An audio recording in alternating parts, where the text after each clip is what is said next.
Et lui, il accélère et il les fait sortir de la roue un par un. C'est incroyable. Et quel phénomène! Il a 19 ans. Bonjour à tous et bienvenue sur Pole Position, votre rendez-vous consacré au cyclisme et à Paul Sexas. On est là pour vous avec Nathan. Salut Nathan! Bonjour Thibaut, bonjour à tous les amoureux de cyclisme et surtout de Paul Sexas. Aujourd'hui, on se retrouve pour un épisode un petit peu particulier, car on va essayer de faire notre classement du maillot blanc pour le Tour de France. Exactement, donc le Tour de France commence dans une dizaine de jours aujourd'hui et on va s'intéresser à la start list des jeunes. Donc ceux qui peuvent prétendre au maillot blanc sont ceux qui sont nés en 2001 ou après. Et donc avec Nathan, on a fait notre petite liste et on trouve Isaac Del Toro, Juan Ayuso, notre Paul Sexas évidemment qu'on soutiendra, Davide Bien sûr. Piganzoli, Lennart Van Envelt, Lenny Martinez, Kevin Vauquelin, Antonio Tiberi, Sianoute Brooks, Oscar Onley, Carlos Rodriguez et Valentin Paré-Peintre. Nathan, elle est assez exhaustive, mais toi, il y avait d'autres coureurs que tu aurais presque mis et qu'on a choisi de pas mettre, c'est ça? Oui, tout à fait, parce qu'on les a pas mis, parce qu'on n'a pas d'informations officielles quant à leur participation. Alors, on a Ewen Kosciu de la Groupama FDJ, Andrew Auguste chez Ineos, Finlay Pickering pour Jayco. Alors, ces coureurs, et Markel Bellocchi pour EF. Alors, ces coureurs-là ont fait des assez bonnes saisons respectives, mais on n'a pas de grandes références qui nous permettent de les mettre dans le top 10 pour le classement du maillot blanc, en tout cas. Oui, donc c'est pas impossible que sur le top 10 en tout cas ils y soient, mais on les voit mal arriver sur le podium, hein. Donc c'est pour ça C'est ça. qu'on les a pas listés et on se concentre donc sur la dizaine de noms, la douzaine de noms qu'on a sortis. Donc ce que je te propose, c'est essayer de les classer avec des étoiles, hein. Celui qui Oui. vaut 4 étoiles, 3, enfin 5 étoiles, 4, 3, 2, 1 ou sans étoiles. Donc je te donne les noms et tu me dis combien d'étoiles tu lui mettrais. Moi aussi, on en discute et on fait ça Ça de marche. façon collégiale. Alors Isaac Del Toro, c'est un favori, combien d'étoiles pour ce maillot blanc? Oh, bah, 4 étoiles. Je pense que c'est une bonne note. Ouais, bah tu vois, c'est ce que j'allais dire, puisque c'est intrinsèquement quand même un des gros favoris. Et puis on se laisse un 5 étoiles pour au-dessus. Mais voilà, il sera coéquipier de Pogacar. Ça peut évidemment le desservir, mais on sait jamais si Pogacar a course gagné sur la troisième semaine, ça peut lui donner des opportunités aussi, hein. Bah oui, tout Donc à fait. ouais, C'est assez simple comme réflexion de dire qu'il sera équipier, mais en fait, avec Pogacar, on sait pas trop, ça marche pas vraiment parce que lui, il est tellement fort que avec Tim Wallens, Nils Politt, Narvaez, bah, ça lui suffira peut-être comme équipier. Du coup, Del Toro, il pourra peut-être faire sa course et jouer avec ses propres ambitions. Donc, oui, on se souvient d'Adam Yates qui avait fait troisième, hein, si je dis pas de bêtises, tout à une fait. année. Euh, Donc, donc c'est voilà, fortement probable. exactement. Juan Ayuso, combien d'étoiles pour 3 l'Espagnol? étoiles pour moi. Ouais, bah ça me va, c'est cohérent avec ce qu'on a vu ces dernières semaines et même depuis le Il fait début un de bon l'année. retour quand même, mais on n'est pas encore. Après sa chute à Paris-Nice, il nous a quand même montré des performances un petit peu moins élevées que il avait pu faire sur le Tour d'Italie 2025 avant son abandon. Mais c'est quand même quelqu'un qui a l'habitude maintenant des grands tours et qui pourra briller quand même, je pense.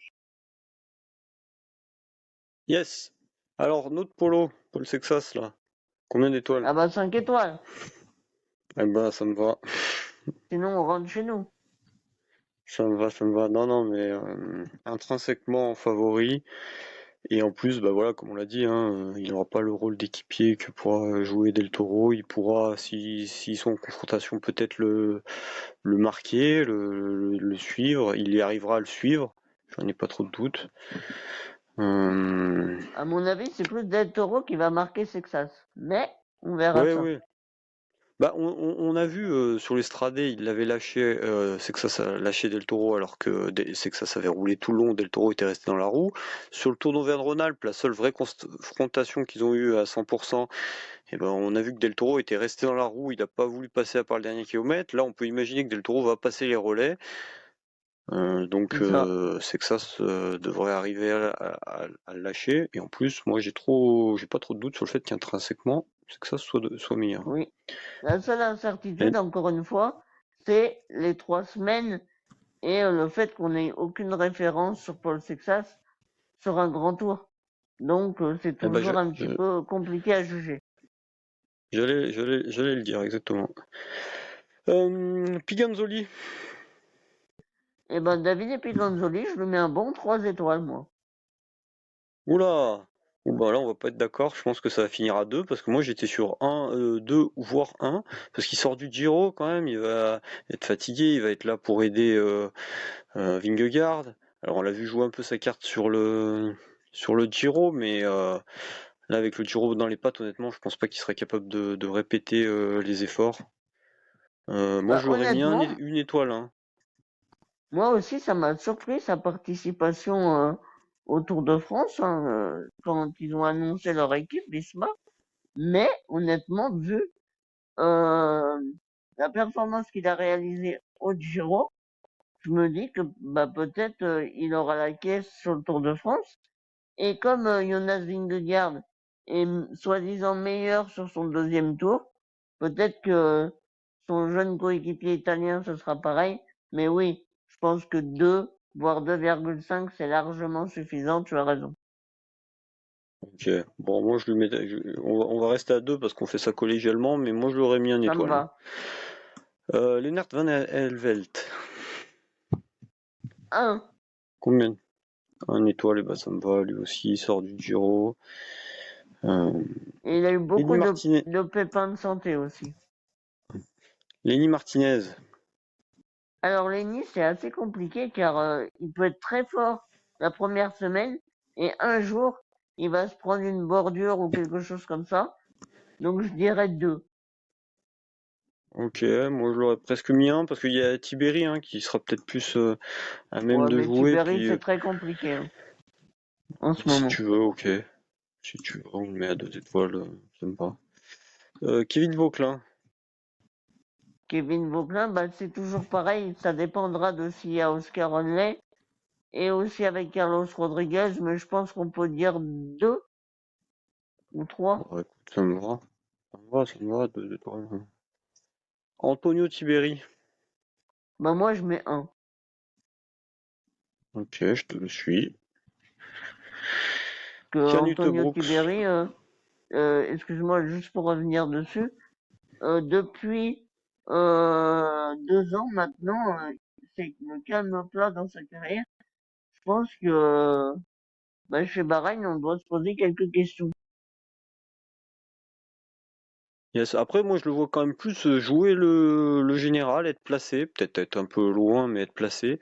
Et Lenny plus jouer les coups. Mais bon, Ouais, à voir. à voir. Sion Brooks. Bah moi je mets 3 étoiles. Allez, soyons fous. Ouais, bah ça me va parce que pour moi, il sera devant les 3 qu'on a là-dessous. Mm. Après, peut-être un peu derrière Ayuso, mais bon. Ouais, Euh, et puis il revient bien là sur les courses qu'il a faites. Il a fait plusieurs top 10, quelqu'un d'assez régulier sur ses performances. Et apparemment, chez la Movistar, il a l'air de bien se plaire et il sera sûrement le leader de son équipe, hein. Il n'y a pas trop de doute là-dessus. ok. Oscar Only. Oscar Only, bah, s'il s'est remis de sa chute au tournoi d'Andronal, je pense qu'on peut lui mettre 3 étoiles. Ok, bon, moi je pense que honnêtement, il se sera pas remis, hein. Oui. Donc Vu bon, la moi gravité, c'est possible. j'étais partant pour pas le mettre, enfin pour pas lui mettre d'étoiles, mais bon, si tu veux, on peut mettre une ou deux. On met, ouais, comme tu veux. Allez, je peux mettre 2 parce que c'est vrai qu'on a eu très peu d'informations Entre guillemets, qu'on quoi. filtrait. il a quand même fini l'étape. Bon, s'il est au départ, il y sera à 2, t'as raison. Sinon, il sera pas au départ. Ça me va. Carlos Rodriguez. Bah, Carlos Rodriguez, il revient un petit peu depuis le Tour de Suisse. Mais sinon, c'est pareil, c'est comme Antonio Tiberi. C'est très compliqué depuis 2 ans. Donc moi, je dirais 2 étoiles.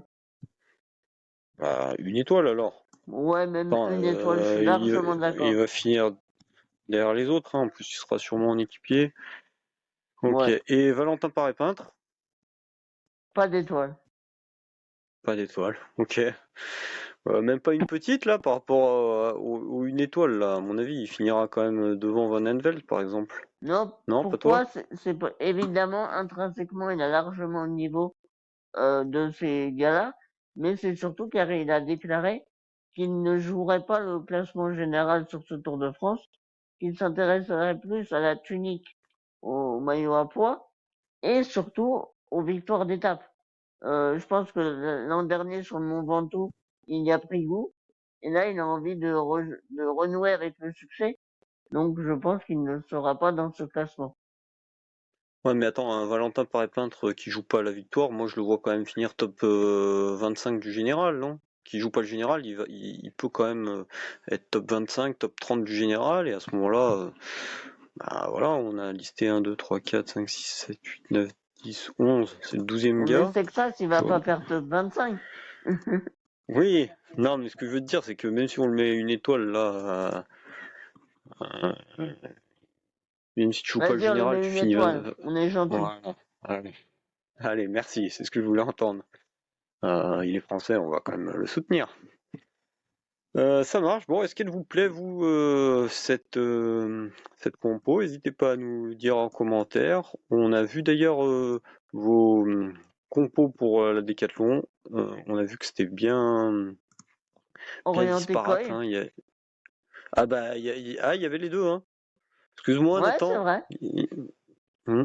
Il y en avait aussi tout pour Sexas. Ah bah, c'est Il y avait 50-50, hein. ouais la France est coupée en deux. C'est Ceux ça. qui amènent que Paul Sexas et ceux qui amènent Sexas et Coy. Voilà, toi, juste là sur le maillot blanc, est-ce que tu vois, ça serait quoi ton podium là si tu devais pronostiquer? Sexas, Del Toro, Ayuso? Texas del Toro, Ayuso. Bah oui, tout à fait. Le tiercé dans l'ordre. Ah ouais, ouais, ok. Ok, ok, bon. Moi Et toi? alors, je disais tout à l'heure que Del Toro, il est capable de le gagner avec Pogacar pour l'aider. Euh, C'est-à-dire le Moi, j'y laisser crois. filer, pas rouler derrière, etc. Mais je pense que Del Toro, il est aussi capable de se mettre totalement au service de Pogacar et de totalement faire Gruppetto un jour où il n'a pas la niaque, puisqu'il a son leader qui est devant. Et donc, je vais dire, c'est que ça, Ayuso, Ute Brooks, là. C'est pas mal, ça. Ah ouais, pas dans le podium. Euh, ouais, bah, je le vois bien, comme je te dis, tout lâcher, alors que les autres, Ute Brooks va jouer le classement général pour Ok, Movistar. intéressant. Ayuso jouera le classement général. Et je pense qu'Ayuso, même un Ayuso qui n'est pas à 100%, il est largement au-dessus des autres qu'on a mis là. Donc voilà, et je te vois Oui, bien, comme je te dis, Del Toro lâcher sur quelques étapes qui sont trop dures mentalement. ça Enfin, ouais, marche. parce qu'il a son leader, encore une fois, hein. Voilà. Et ben voilà, mettez-nous votre podium du maillot blanc aussi en commentaire. Merci à tous nos abonnés et à très vite pour une prochaine vidéo. Et allez Paul, on est dans ta roue. On est dans ta roue.